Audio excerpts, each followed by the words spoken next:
Halo semuanya, kembali lagi bersama saya Madianto. Kali ini kita akan membahas tentang pikirkan 5 hal ini sebelum menyicil barang. Di tengah perkembangan e-commerce, acara belanja zaman sekarang bisa dibilang semudah menjentikan ujung jari. Boomingnya kemunculan platform e-commerce pada akhirnya diikuti juga oleh kemunculan banyak pilihan metode pembayaran seperti cicilan alias installment. Dulu, kamu mungkin hanya mengenal cicilan memakai kartu kredit. Tapi saat ini pilihannya menjadi semakin banyak. Kini pelanggan bisa membayar dengan aplikasi cicilan non-kartu kredit. Selain itu ada pula pinjaman online tanpa agunan yang memungkinkan pelanggan membiayai transaksi dari utang dan kelak menyicil pembayarannya. Kamu perlu berhati-hati akan pinjaman online. Dengan beberapa penawaran tersebut, banyak orang yang akhirnya tergoda memanfaatkan metode cicilan ketika berbelanja. Maklum saja, tawaran cicilan itu biasanya juga diimbangi dengan iming-iming cicilan tanpa bunga atau 0%, cicilan bunga rendah, cashback, dan lain sebagainya. Beragam pilihan cicilan umumnya ditawarkan untuk barang-barang konsumtif, seperti gadget, barang elektronik, barang rumah, sampai paket liburan. Kalau kamu kini tengah terpikir untuk memanfaatkan opsi cicilan saat membeli sebuah barang atau jasa, ada baiknya kamu menyimak beberapa perbandingan penting berikut ini. Yang pertama, jenis kebutuhan. Apakah barang yang hendak kamu beli dengan cara cicilan tersebut memiliki nilai produktif atau sekedar barang konsumtif? Barang konsumtif artinya barang tersebut tidak memberikan nilai tambah ekonomis saat kamu memakainya.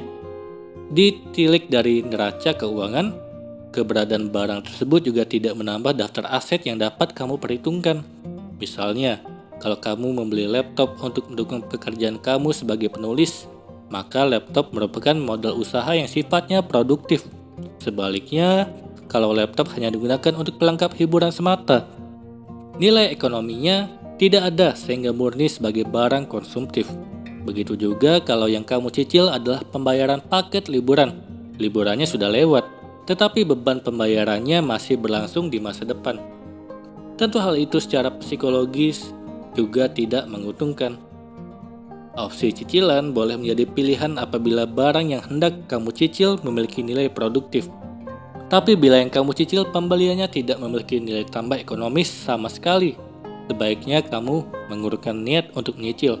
Pasalnya dengan memilih menyicil, kamu terikat tenor pinjaman sampai periode tertentu.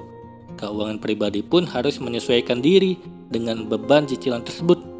Selain itu, harga barang yang dibeli dengan cara menyicil biasanya lebih mahal dibanding beli secara tunai. Jadi akan kurang menguntungkan kalau pembelian dilakukan dengan cara cicilan.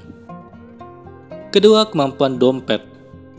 Memilih opsi cicilan artinya kamu harus rela keuangan pribadi akan terbebani tagihan selama periode tertentu. Misalnya, kamu memutuskan membeli sebuah barang A dengan memanfaatkan cicilan selama 12 bulan. Ini berarti selama 12 bulan, kamu harus bisa mengalokasikan sejumlah dana untuk membayar cicilan tersebut agar tidak menunggak. Karena kalau sampai menunggak, maka akan ada biaya lagi yang harus kamu bayar. Hal penting sebelum memutuskan menyicil barang tertentu, sebaiknya memeriksa lebih dulu kondisi keuangan. Untuk menjaga kondisi keuangan pribadi tetap sehat, seorang perlu memastikan beban cicilan yang dia tanggung maksimal memakai 30% dari total pendapatan bulanan. Inilah yang disebut dengan debt service ratio. Jadi, kalau penghasilan rutin kamu saat ini mencapai 10 juta, maka beban pembayaran utang yang boleh kamu tanggung maksimal sebesar 3 juta per bulan. Itu termasuk segala jenis cicilan utang, mulai dari cicilan kredit kepemilikan rumah kalau ada, tagihan kartu kredit, cicilan kredit tanpa agunan, cicilan kredit kendaraan bermotor, dan sebagainya. Jangan nekat mengambil cicilan. Apabila saat ini beban cicilan yang kamu miliki memakan 30% dari pendapatan rutin. Ini langkah penting agar kondisi keuangan tetap sehat. Ketiga, kebutuhan lebih penting. Membeli barang dengan cara menyicil, terlebih barang tersebut sifatnya adalah barang konsumtif. Sebaiknya kamu pikirkan ulang bila kondisi keuangan sebenarnya belum ideal. Misalnya, ternyata nilai dana darurat dan investasi untuk rencana kamu di masa depan masih jauh dari ideal. Begitu juga bila pos kebutuhan lain yang lebih penting seperti pos kebutuhan proteksi melalui pembelian polis asuransi ternyata belum terpenuhi. Pastikan untuk lebih dulu memiliki keuangan yang sehat dan ideal sebelum memakai pendapatan untuk hal yang sifatnya cenderung tersier atau bisa ditunda. Keempat, beban cicilan dan biaya yang lain. Bagaimana kalau arus kas masih memungkinkan untuk menambah cicilan? Anggaplah saat ini beban cicilan kamu masih memakan 16% dari penghasilan rutin. Dengan demikian, kamu masih memiliki ruang 15% untuk menambah cicilan.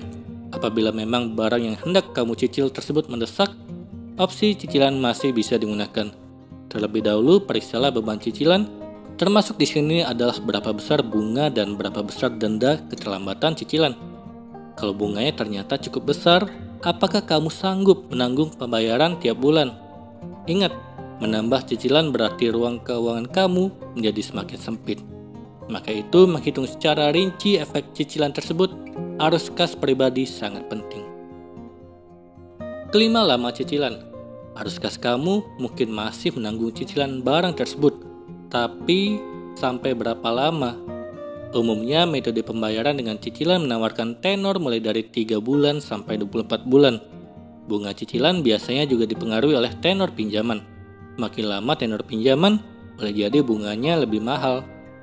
Kalau kamu memakai kartu kredit, mungkin bisa memakai cicilan 0%. Perlu diperhitungkan kalau mengambil cicilan 0% sampai lebih dari 6 bulan.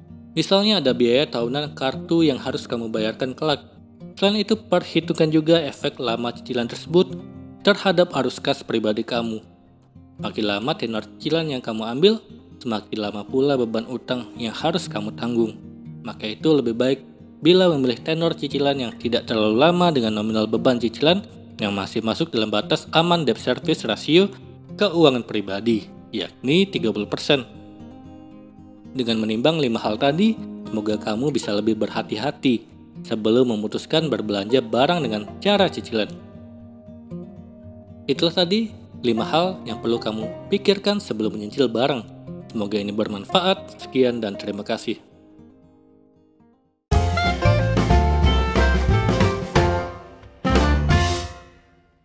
Halo semuanya, terima kasih telah menonton video ini sampai akhir. Jika kalian punya saran, silahkan tuliskan di kolom komentar video apa yang harus saya buat untuk selanjutnya.